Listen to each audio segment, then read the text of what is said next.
This is the Legion Go S. Let's talk about it.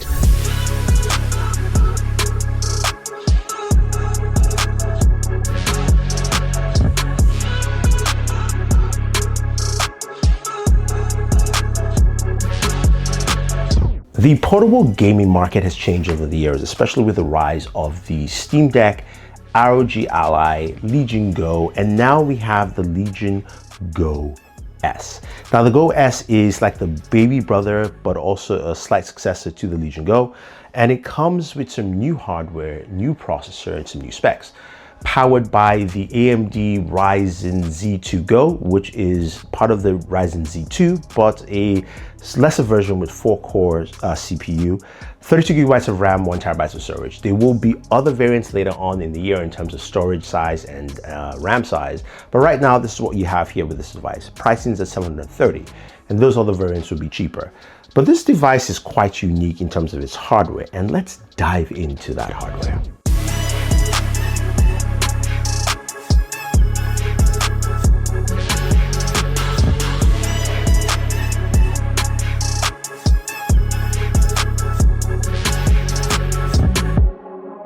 What Lenovo has crafted here is something that feels solid and sturdy. Reminds me of the Atari Lynx, or even like the Sega, Sega's Portable. What was it called? If you guys can remember, let me know, because it just slipped my mind. But it's really nice and comfortable. 1.6 pounds. The weight is evenly distributed across the sides. It feels a little bit heavy on the edges here with the grips, but those grips are comfortable. They're nice to hold.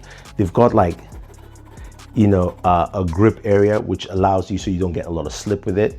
Now it comes in 2 colors, white and then like a beige blue. The beige blue is the SteamOS version. This is the Windows version, and the colors stay that way for each version, so easy to recognize. Now continue with the hardware. You've got lights around the thumbsticks which are customizable. You've got XYBA buttons, and the D-pad is relatively good, especially when playing Street Fighter. You get to do those Hadoukens pretty well, and Shurikens of course. Then you've got your 4 buttons. The 2 top ones are for the Lenovo quick access, either to Lenovo Legion area or the quick menu, which is on the right.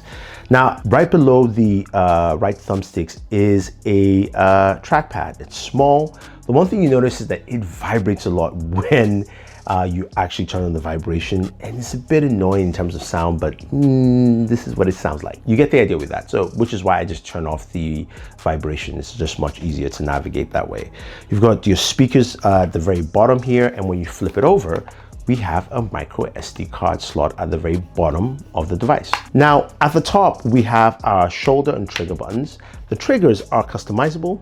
They are customizable slots here at the back, which are nice and allow you to use it for different games, shooters, racing games. The one thing I do notice is that it doesn't go all the way down, at least to me. I feel like it needed just more range, but it's still very, very good.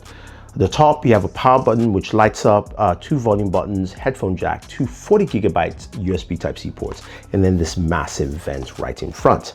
At the back of the device, we have the Legion logo, which is engraved in. It's nice. A nice, of course, grille as well at the back for more airflow. And then we have our remappable Y buttons. I like the placement here because when you're gaming, your fingers don't actually touch. You can't press it unless you move your fingers up to press. So there's no accidental pressing of those remappable buttons, and that can be remapped easily through the software. Lenovo has made some updates to software, and the quick access software, which is the top right hand button, allows you to go in and change things like, of course, the performance on the system.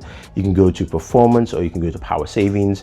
There's no wattage for this performance, but it does tell you the percentage of CPU and GPU usage. You can also increase the performance of the thermals as well as the fan. Now, this also has access for things like your resolution changes, your refresh rate, and also adding a FPS counter, as well as quick settings menu. I do like it. It's very easy and also well laid out.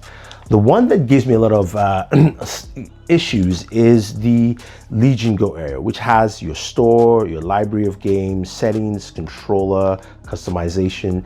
I've had this software crash a couple of times, and again, this is something that you will have because it's on Windows. That's the only thing I say, in the sense that software has to be fully optimized for that to work, and it seems like the software isn't yet. But What we're here for is the games and how well do those games perform.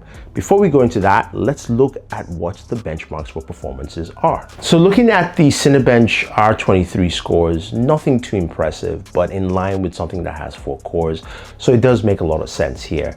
We also did a time spy score on 3D Mark, and we got about 1098. Again, nothing too crazy, but in line with what you would expect with a system with 4 cores. So what does that mean for our gaming performance?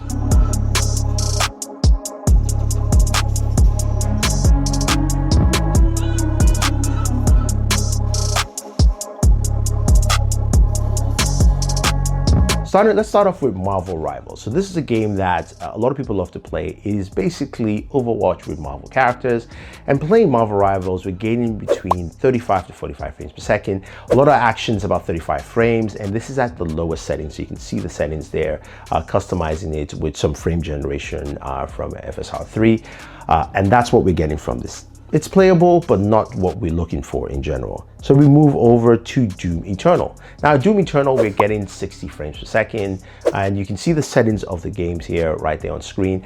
This is really good. Doom Eternal is also a very well optimized game, I think, especially for the kind of graphics you're getting.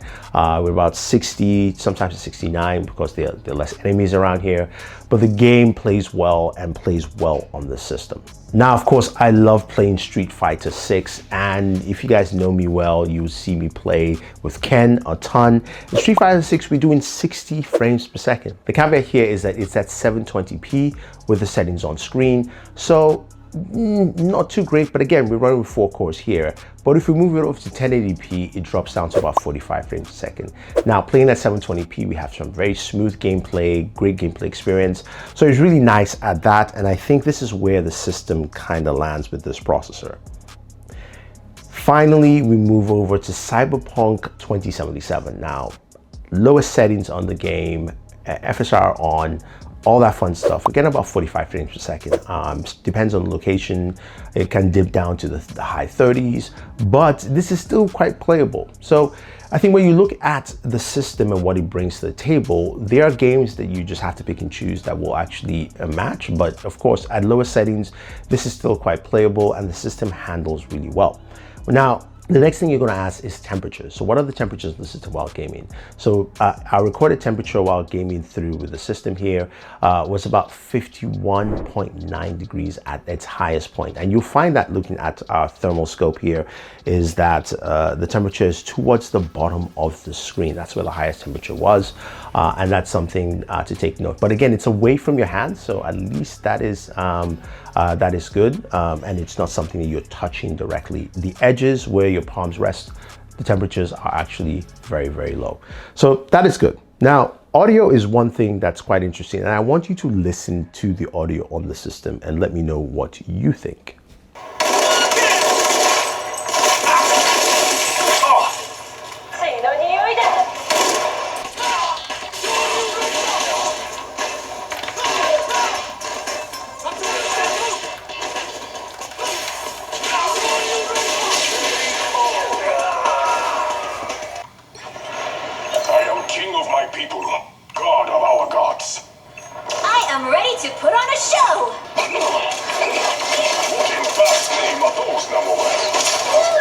While gaming, it's good, but it isn't loud, and it feels like it's a little bit diminished in terms of just width or breadth of sound. So you don't get a loud gaming experience, or you don't get a super robust audio gaming experience with this. It's best to use headphones, either wired or Bluetooth, for the best connectivity here. So what do I think of the Legion Go S? My thing here is that this is a really solid build system, and I think it's been hampered by the Ryzen Z2 Go.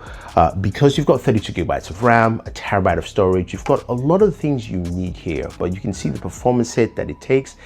To me personally, it's not to my liking. I wish it came with a Z1 Extreme, which it will, and Lenovo has stated that once they launch their full line. So at least I would like to see that performance there that we typically expect from the Z1 Extreme, and maybe even the Z2 Extreme that is coming on the Legion Go 2. Who knows? But right now, I would say wait to see what those other variants are, and also let's see what the Steam OS variant does. But for now, this is solid, but not a pick for me at this moment. If you have any questions or any comments about the Legion Go S, let me know. Don't forget to like, share, subscribe, and always enjoy your entertainment.